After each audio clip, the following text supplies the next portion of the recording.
vamos lá. Uma outra passagem muito conhecida de Flávio José é sobre Tiago, o irmão de Jesus, né? Primeiro eu vou ler a passagem, depois eu vou tentar contextualizar com vocês aqui. Mas o jovem Anano, que, como já dissemos, assumia a função de um sumo sacerdote, era uma pessoa de grande coragem e excepcional ousadia, era seguidor do partido dos saduceus, os quais, como já demonstramos, eram rígidos no julgamento de todos os judeus. Com esse temperamento, Ananos concluiu que o momento lhe oferecia uma boa oportunidade, pois Festo havia morrido e Albino ainda estava a caminho. Deixa eu dizer uma coisa aqui. Esse Ananos aqui, o Ananias, ele era o sumo sacerdote, ele tinha assumido o sumo sacerdócio, e ele se aproveitou de uma ocasião histórica, que Festo havia morrido, que era ali o governador da província, e ele morre, o Festo, e quem vai assumir o lugar dele é o Albino. Só que o Albino ainda não tinha chegado na Judéia, né? Ele estava a caminho. Aí esse sumo sacerdote, que não suportava Tiago, muito provavelmente por Tiago ser um cristão, e acreditar em Cristo como Messias, não sei. Então, ele não gostava de Tiago, aproveitou a ocasião para cometer uma arbitrariedade contra Tiago, ou seja, atentar contra a vida do Tiago, certo? Então, ele vai fazer o seguinte, assim, reuniu um conselho de juízes, perante o qual trouxe Tiago, irmão de Jesus, chamado Cristo, junto com alguns outros, e, tendo-os acusados de infração à lei, entregou-os para serem apedrejados. Eu não trouxe a passagem inteira, mas quem quiser pode ver aí no capítulo 20 de Antiguidades Judaicas. Embaixo dessa citação, quando Tiago sofre, né, com esta morte aí injusta, os judeus saíram, digamos que em defesa do próprio Tiago ali, que já havia morrido. Olha, você, como sacerdote, cometeu uma arbitrariedade, você está errado, você cometeu um crime. E vão denunciar o sumo sacerdote. Depois, eu acho que a Albino, se eu não estiver enganado.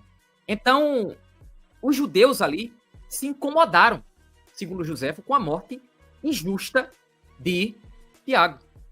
Tá certo?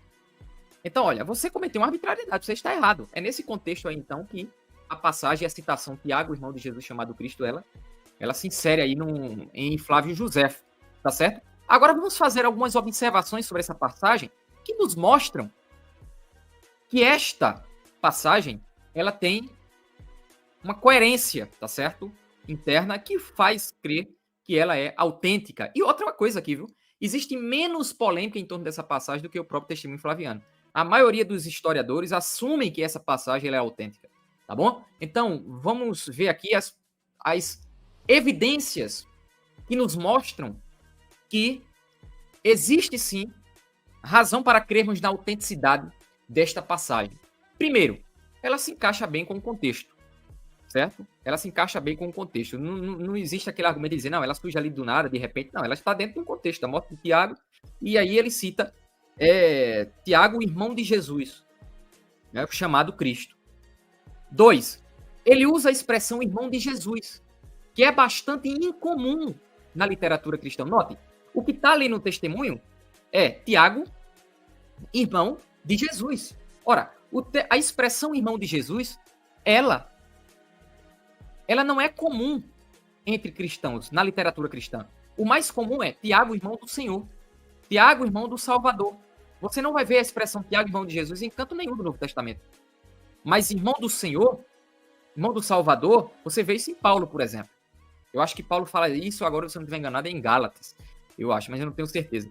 Enfim, ele fala sobre isso, tá? Então, a expressão irmão de Jesus não tem nada a ver com cristãos. Os cristãos, eles não usam essa expressão, eles usam Tiago, irmão do Senhor. Então, isso pode ser um indicativo de que a passagem ela não foi interpolada. Isso afasta a possibilidade de interpolação. Uma outra razão, a expressão chamado Cristo distingue Jesus, o irmão de Tiago, de Jesus, filho de Daneu. Note que os opositores dessa citação, eles dizem o seguinte aqui, ó. Olha, essa citação aqui, ela não faz referência a Jesus, ao Jesus bíblico, mas ao Jesus filho de Daneu, que vai ser, que o testemunho vai falar sobre esse Jesus filho de Daneu, linhas depois, no mesmo parágrafo. Veja como é absurdo essa argumentação. Primeiro, isso já é refutado pela própria especificação. seja, Jesus chamado Cristo. Qual é a lógica dele chamar Jesus que era chamado Cristo, ou seja, Jesus chamado Cristo, especificar esse Jesus dessa forma, e em seguida dizer Jesus, filho de Daneu? Tá certo? Na mesma passagem, no mesmo parágrafo. Ou seja, isso iria causar confusão aos leitores dele, tá? Então, a própria especificação que ele faz aos dois Jesus aqui, tá certo? Mostra que ele está falando de dois Jesus diferentes.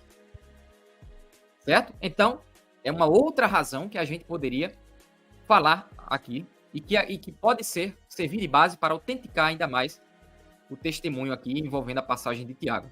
Uma outra questão é, a expressão chamado Cristo é neutra e não contradiz o judaísmo de José.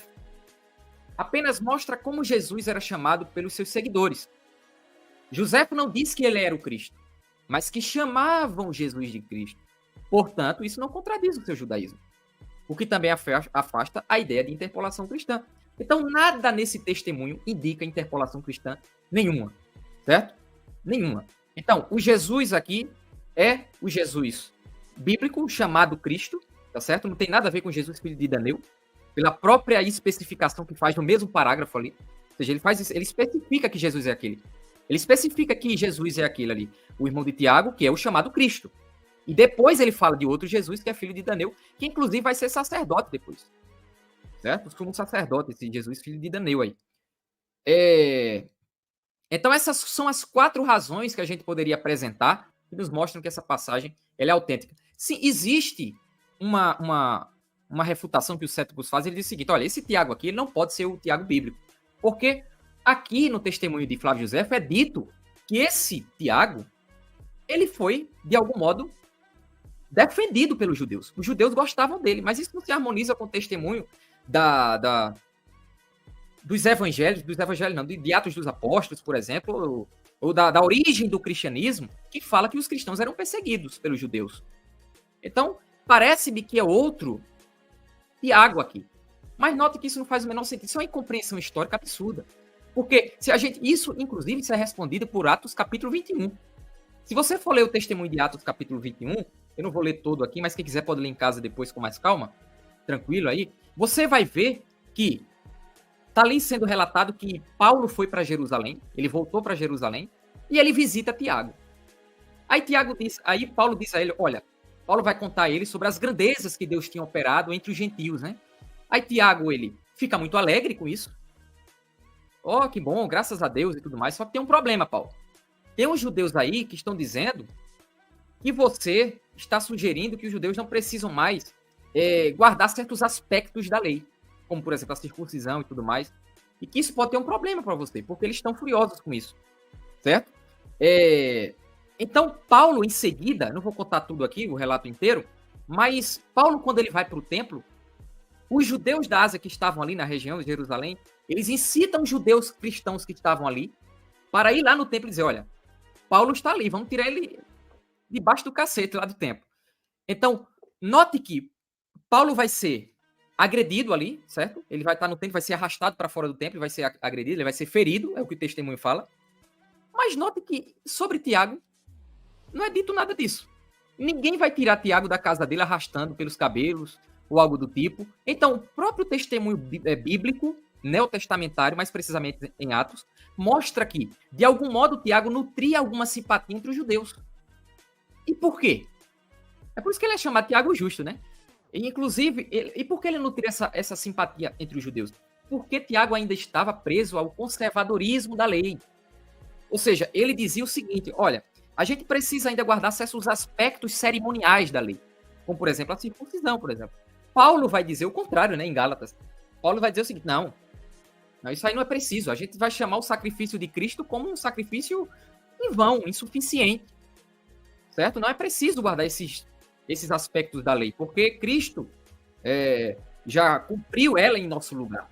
Então, veja que existe uma confusão na igreja, no princípio da igreja, entre a facção daqueles que defendiam o preservar da lei e a facção daqueles que diziam que não é preciso. Então, Tiago está entre aqueles que eram aqueles que preservavam a lei. Talvez por conta disso ele nutria alguma simpatia dos judeus, certo? E isso se harmoniza, portanto, com o testemunho de Flávio Josefo, que diz que os judeus ali vão se revoltar com a morte de Tiago, certo? Ou seja, os judeus vão sair em defesa ali de Tiago. Tiago morre e ali eles vão ficar revoltados e vão questionar a arbitrariedade do sumo sacerdote, tá certo? Então a gente já vê que os judeus nutriam alguma simpatia por Tiago já no testemunho de Atos, capítulo 21, certo? Então, essa seria a resposta para essa objeção dos céticos. Então, mais uma razão para acreditarmos que sim, se trata do mesmo Tiago, o Tiago bíblico, tá certo? E note que tá falando ali de Festo, né? Que Festo morreu ali em 62. Até as próprias datas batem, tá entendendo? Até as próprias datas batem também, tá certo? Então não tem como negar que esse testemunho é um testemunho autêntico de algum modo. Então vamos para um outro agora.